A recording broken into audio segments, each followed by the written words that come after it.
Dans cet épisode, Jordan Peterson va vous parler d'éléphant blanc, de dragon du chaos et de l'hémisphère droit. Trouvez l'intrus. Pour poser le décor, est-ce que ça vous est déjà arrivé?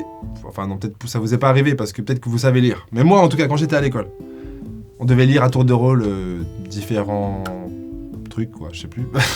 Et du coup, chaque fois que c'était mon tour, déjà avant que ce soit mon tour, j'étais en stress total. Et quand c'était mon tour, j'étais trop mal et je disais pas très bien. Je me demande d'ailleurs si je l'ai toujours bien. Toujours pas très bien. Oh, je stresse. Bon, on va vérifier. D'ailleurs, petite anecdote, ce livre est plus vieux que moi. Il appartenait à ma mère. Et ma mère lisait du Tony Robbins bien avant que je sois né. Juste pour ma défense, je lis mieux dans ma tête qu'à haute voix. D'ailleurs, je lis dans ma tête de temps en temps. Je lis de temps en temps. Oh. Je suis pas ouf, moi. Je viens pas ici dire des trucs comme ça au bol. C'est parti. Si vous vous concentrez continuellement sur ce qu'il y a de plus mauvais dans la vie, vous vous mettez dans un état qui favorise le pire. Êtes-vous par exemple quelqu'un de jaloux? Si c'est le cas, cela signifie que vous êtes... Oh mais merde, je sais pas lire. L'épisode peut commencer. N'oublie pas de t'abonner et cliquer sur la petite cloche si c'est pas déjà fait. Et pourquoi pas se promener sur la chaîne pour voir si tu n'as pas manqué une vidéo dernièrement. Par exemple celle-ci, celle-là, ou encore ça. À toi de voir. Fais ce que tu veux. Je t'aime. C'est parti. Écoutez, imaginons que vous souffrez de phobie sociale.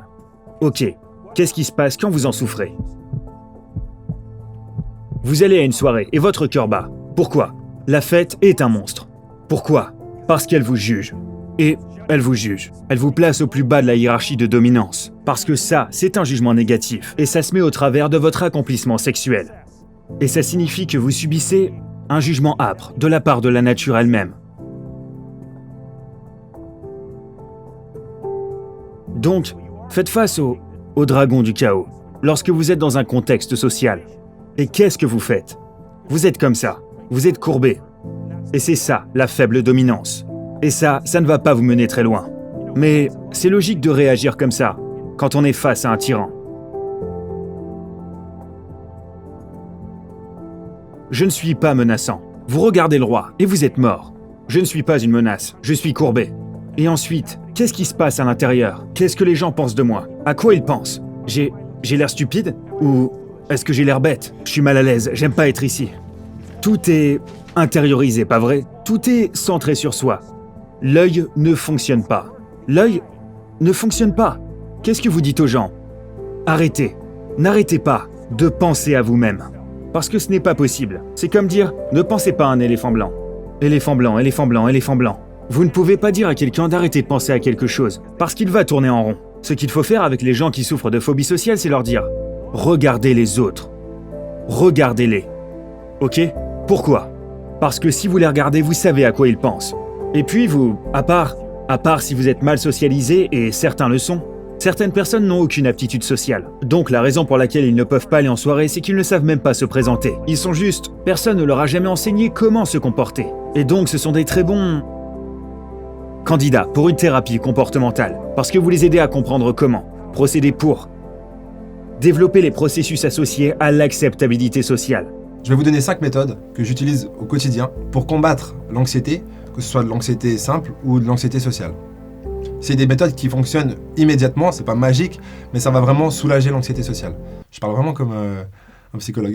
Et qu'est-ce que l'anxiété? L'anxiété, c'est simplement une forme de peur. C'est le mot moderne pour dire peur. Donc quand on dit j'ai un peu d'anxiété à la machine à café ou je suis un peu stressé aujourd'hui, ouh là là, ça veut dire en gros je me chie dessus. Mais c'est la façon sophistiquée de le dire. Je vais tout de suite vous donner les 5 méthodes, mais avant ça j'ai envie de vous parler d'une étude scientifique hyper intéressante qui va vous permettre de développer une nouvelle perspective sur votre potentielle anxiété sociale ou anxiété tout court. L'étude scientifique a été menée en l'an 2000 à l'université de Cornell dans l'état de New York par un scientifique nommé Thomas Gilovich. Tout est là. Cette étude est très simple à comprendre. Ils ont pris 3 groupes. Dans ces 3 groupes, ils ont pris une personne par groupe.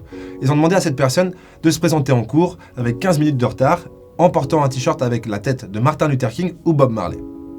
À ce stade, les 3 cobayes commencent à stresser. C'est le jour J, ils savent qu'ils vont arriver à peu près 15 minutes en retard et que tout le monde va les voir arriver en retard. Et l'idée de cette situation a commencé un peu à les rendre mal à l'aise. Un peu comme quand vous arrivez dans une nouvelle classe et que tout le monde se présente les uns après les autres et que c'est bientôt votre tour. Vous voyez ce genre de stress? Ils sentaient un peu comme ça. L'heure fatidique est arrivée. Les 3 cobayes ouvrent la porte de leur classe respective et ça ne manque pas. Tous les élèves lèvent les yeux et les voient arriver et voient l'incident se produire devant leurs yeux. On est d'accord? C'est un petit incident. Mais les 3 cobayes l'ont vécu comme un petit stress et comme une gênance. C'est là que ça devient intéressant. Ce qui s'est passé ensuite, c'est que le scientifique Thomas Gilovich s'est entretenu avec les 3 cobayes individuellement. Et il leur a demandé, selon vous, combien de personnes se souviennent de l'incident d'aujourd'hui en détail? Donc, du fait qu'une personne est arrivée en retard et le t-shirt qu'elle portait. La réponse moyenne des 3 cobayes était de 50%. Le scientifique a ensuite sondé les élèves qui étaient dans les 3 classes et il a eu une bonne nouvelle à annoncer aux 3 cobayes. Seulement 10% des élèves dans la classe se souvenaient en détail de l'incident du jour. Et ce phénomène s'appelle l'effet de projecteur. La morale de cette étude scientifique est très simple. Tout le monde s'en fout. Je dirais pas de vous, parce que vous avez une petite maman qui vous aime, mais la majorité des gens, on peut le dire, s'en foutent de vos actions positives comme de vos actions négatives. Et pourquoi? Parce qu'ils sont exactement dans la même situation que vous. Ils sont en train de s'inquiéter du jugement des autres et de l'apparence qu'ils projettent. Et lorsque vous comprenez ça, qu'en fait les gens s'en foutent de ce que vous faites, vous pouvez le faire tranquillement. Parce que pour moi, ce qui génère l'anxiété sociale, en tout cas le point principal, c'est la sensation d'être observé, jugé constamment. Ce n'est pas le cas. Les gens s'en foutent. Mais la plupart des gens ne sont pas comme ça. Ils ont cette capacité. Ils sont introvertis, avec un haut degré de névrosisme. Ils peuvent généralement assez bien communiquer avec une seule personne. Pourquoi? Parce qu'ils la regardent. Si je vous regarde, c'est l'une des choses à faire si vous parlez à un groupe de gens. Ne parlez jamais au groupe de gens dans son ensemble. Il n'existe pas. Vous parlez aux individus, et ensuite ils reflètent. Pour vous, le groupe entier, parce qu'ils s'influencent tous. Donc vous regardez une personne. Elle va vous transmettre ce que tout le monde pense. Et vous savez parler à une personne. Donc c'est facile. Donc, dès que vous vous concentrez sur la personne, pas sur vous-même, vous dirigez votre attention vers l'extérieur. Vous utilisez vos yeux et vous observez. Et puis tous vos automatismes se déclenchent et vous commencez à être maladroit. Parce que si nous parlons, et que je regarde ici, je ne sais pas ce que vous allez faire après. Et je vais me mettre des barrières, c'est comme des mauvais accords. Des mauvais accords dans la mélodie de notre conversation. Et c'est parce que je ne prête pas attention. Donc c'est pour ça que l'œil est au sommet de la pyramide. C'est genre la chose qui vous permet de conquérir l'ensemble des hiérarchies de dominance possibles. C'est l'œil. Prêtez attention. Prêtez attention. C'est l'enjeu majeur. C'est pour cela que les Égyptiens vénéraient Horus. C'est pour cela qu'Horus est celui qui a sauvé Osiris des eaux. C'est grâce à la capacité de prêter attention. À quoi prêtez-vous le plus attention? À ce que votre hémisphère droit signale comme anormal. Ça attire votre attention. C'est genre, ça ne va pas. Je ne regarde pas ce qui se passe. Faux. C'est ce que vous regardez. C'est ce que vous regardez. Ce qui ne va pas. Parce que c'est le monstre terrifiant qui pourrait vous dévorer. Mais c'est aussi l'endroit où vous glanez toutes les informations. Donc, c'est pour cela que c'est utile d'avoir des discussions avec vos ennemis. Parce qu'ils vous diront des choses que vous ne savez pas. Et c'est vraiment génial parce que, si vous ne savez pas ces choses-là, vous n'êtes pas très intelligent, pas vrai? Vous savez, peut-être qu'un jour vous irez quelque part, et c'est la chose que vous aurez besoin de savoir. Et peut-être que votre ennemi vous dira pourquoi vous êtes si bête. Et aussi un tas d'autres choses qui ne sont pas vraies. Mais, même une seule chose qui est exacte, c'est genre, ouais merci beaucoup mec, peut-être que je travaillerai sur ça, et je n'aurai pas ce fardeau à porter à l'avenir. Et puis, ça fait partie de la raison pour laquelle, encore une fois, le terrible prédateur, c'est toujours le terrible prédateur qui a le Graal. C'est la personne qui transmet le message que ne vous voulez pas entendre. Donc c'est dur. C'est dur. Mais ça n'a pas d'importance. La vie est dure. Si vous aimez Jordan Peterson et que cette vidéo n'était pas assez, bonne nouvelle. Son livre 12 règles pour une vie est sorti sur audible.fr, donc en livre audio, traduit en français bien sûr. Et si vous n'avez pas encore un compte sur audible.fr et que vous utilisez le lien dans la description, non c'est pas vrai, vous n'êtes pas obligé d'utiliser le lien, et ben vous avez le premier livre offert. Donc les 5 méthodes pour diminuer son anxiété très rapidement, voire instantanément. Première règle, déjà se rappeler que l'anxiété et l'excitation, physiologiquement, c'est presque exactement la même chose. Donc ça c'est le point 0, il y en aura 6, c'est cadeau. La méthode 1, c'est simplement respirer. Inspirez profondément par le nez, je vais le faire un coup, ça va me faire du bien. Et sur l'expiration, vous détendez tous vos muscles en expirant. Personnellement, je trouve que c'est magique, ça fonctionne hyper bien. Surtout si vous gardez l'idée que vous essayez pas de vous libérer du stress, vous essayez d'apprécier l'excitation. Méthode numéro 2, posture ouverte. Qu'est-ce qu'une posture fermée? Je vous fais une petite démo. Ça c'est fermé, c'est l'extrême du fermé, la tête en bas. Et posture ouverte, menton à 90 degrés. On dirait que j'ai fait des cours de mannequinat. Et le menton plus ou moins droit, épaules ouvertes, relax, chill, Les mains hors des poches de préférence pour pas justement avoir des indications de posture fermée. La méthode numéro 3, c'est avant un événement ou une situation, prenez juste 5 minutes pour fermer les yeux et visualiser la situation. Et faites de l'anticipation positive. Ça veut dire imaginer l'événement de façon positive.